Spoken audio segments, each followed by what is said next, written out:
ce soir un Aubagne qui est performant à domicile et qui pourrait même rejoindre Boulogne et Valenciennes comme meilleures équipes de nationale à la maison. Ils ne veulent pas leur donner de temps, les Nancéens aux Aubagnais. La très belle récupération.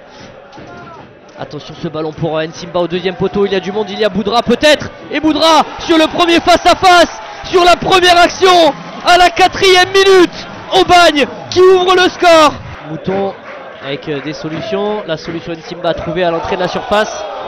Et c'est un penalty pour les Provençaux. Steven Nsimba face à Sourzac. Avec son pied droit, Nsimba. Et c'est parfaitement frappé. Steven Nsimba qui fait le break pour Aubagne. 2-0 pour les Provençaux dans un début de match idyllique. Excellent match pour le moment des Provençaux. Tiré au cœur de la surface et dévié par Nsimba de l'épaule très certainement. On a annoncé ce troisième but, il est arrivé. Corner de Benatab, détourné ensuite. Et puis Nsimba pour conclure avec un petit peu de chance. Il a eu un tout petit coup de moins bien, ça n'a pas duré très longtemps. Et attention ici Roué sur côté gauche de la surface. Il a Nsimba au point de pénalty. Nsimba pour le troisième but. Le coup du chapeau et le 4-0 surtout pour Aubagne qui enfonce définitivement cette rencontre. Faire durer leur dynamique positive, telle sera l'ambition de l'US Orléans qui aimerait bien asseoir un peu plus sa place sur le podium du championnat national, mais aussi celle du Paris Très Atlético qui va vouloir prendre un peu plus de distance avec la zone de relégation. Oh, attention à cette perte de balle orléanaise avec les Parisiens là qui vont attaquer, ça va vite. Et c'est l'ouverture du score ici au stade de la Source, ça n'a pas traîné pour le Paris Très Atlético. Et c'est un but signé Isiaka Karamoko.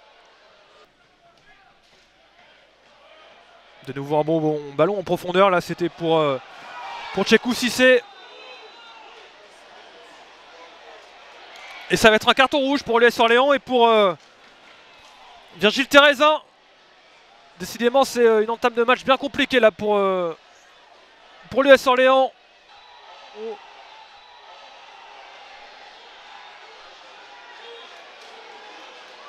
Et on va avoir un carton rouge pour les Parisiens.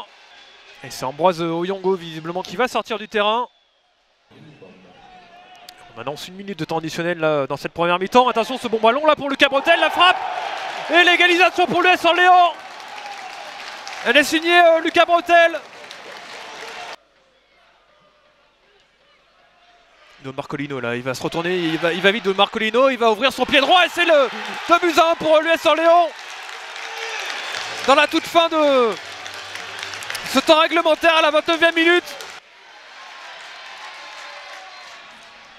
Et un long ballon là de nouveau pour Alano Marcolino qui va vite, mais il est à la bataille et voilà, il va le gagner ce ballon, il va accrocher. Ah, il va tenter la frappe du droit et c'est le doublé de Marcolino. En l'espace de 2 minutes de jeu.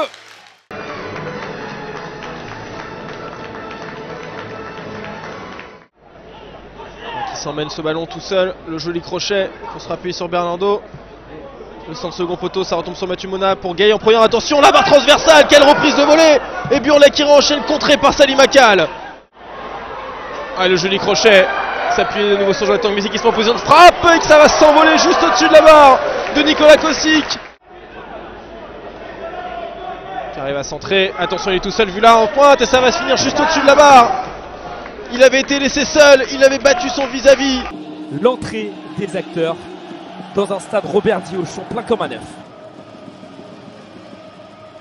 Et la 13e, ça en fait un 3e en moins de 10 rencontres. Oh, la frappe de loin et le poteau pour sauver le FC Rouen. La frappe soudaine, puissante. Axel Maraval était battu.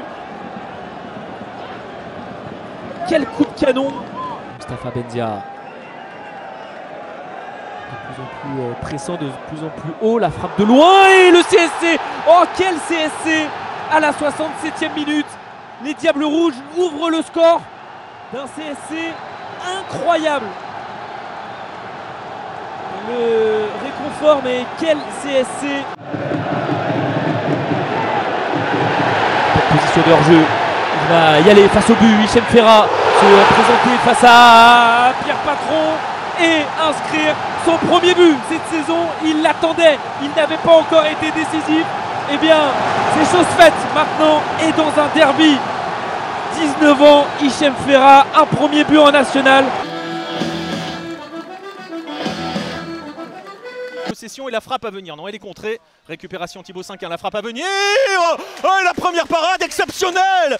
La récupération d'un homme de Concarneau. C'était Cinquin, Mansourci sur le côté droit qui peut repiquer, servir Moisan. Le centre à venir et Moisan qui va même ouvrir le score en prenant tout le monde à contre-pied et surtout Charlie Jean.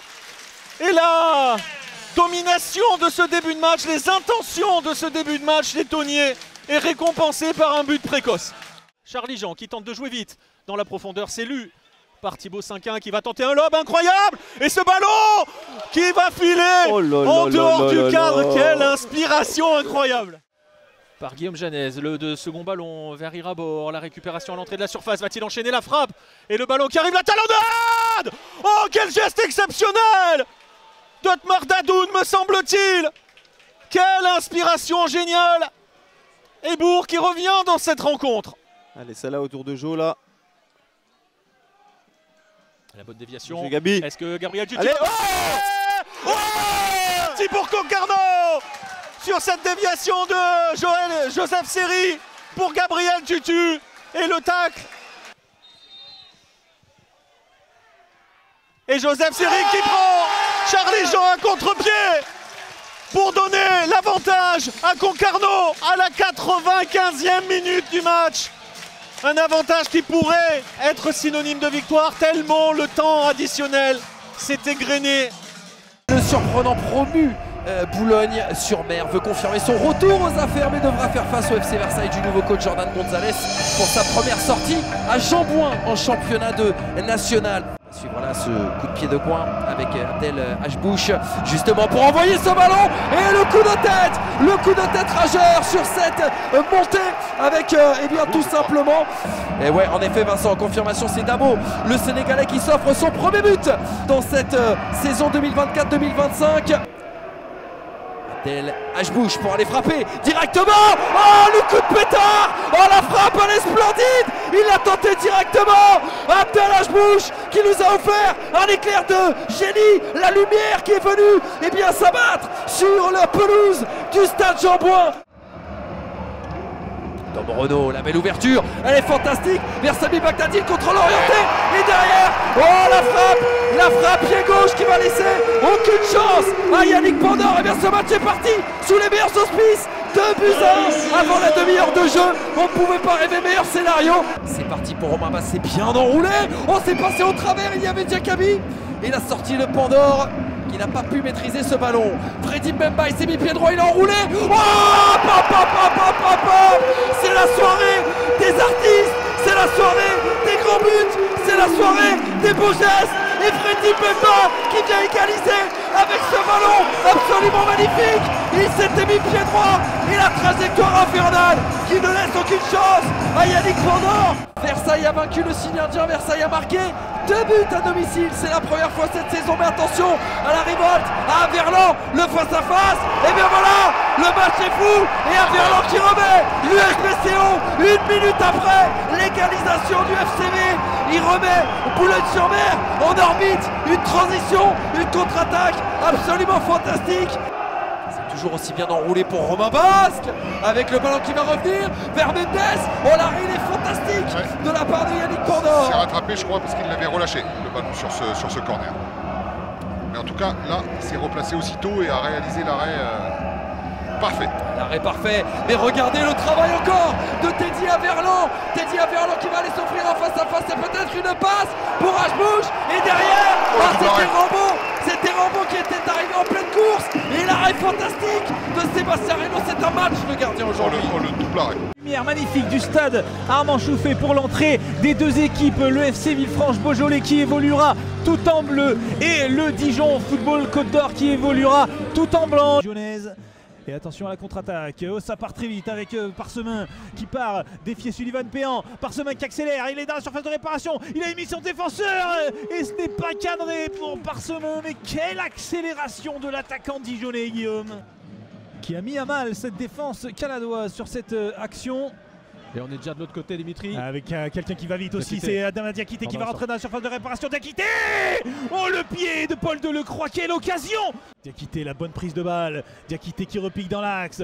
La Diakité qui veut essayer de frapper, mais il n'a pas la place. C'est Octave Joly qui va peut-être prendre cette frappe. Non, finalement, il décale le Brice-Negouaï dans la surface de réparation. Betoumi!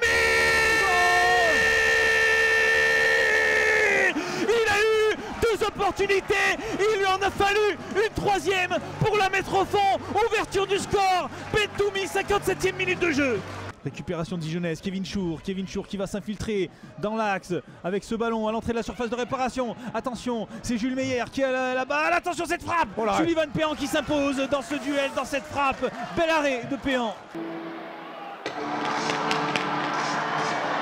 Sous vos yeux, l'entrée des joueurs sur la pelouse avec un magnifique jeu de lumière dans le stade Bonal. Les animations qui se poursuivent pour ce match de Noël, une très belle ambiance, un beau tifo. Finalement par Diallo. Diallo qui va se battre. Un duel un petit peu musclé avec Arthur Vitelli qui le place tout de suite en position latérale de sécurité. Un duel qui a fait des dégâts. Diallo, meilleur buteur de son équipe avec 6 buts. J'espère qu'il n'y a rien de grave. Il a été un petit peu surpris. Bon réflexe de la part du Sochalien. Et Diallo qui a eu 28 ans il y a quelques jours, le 3 décembre, contraint de sortir prématurément dans ce match accompagné par les soigneurs sur la civière.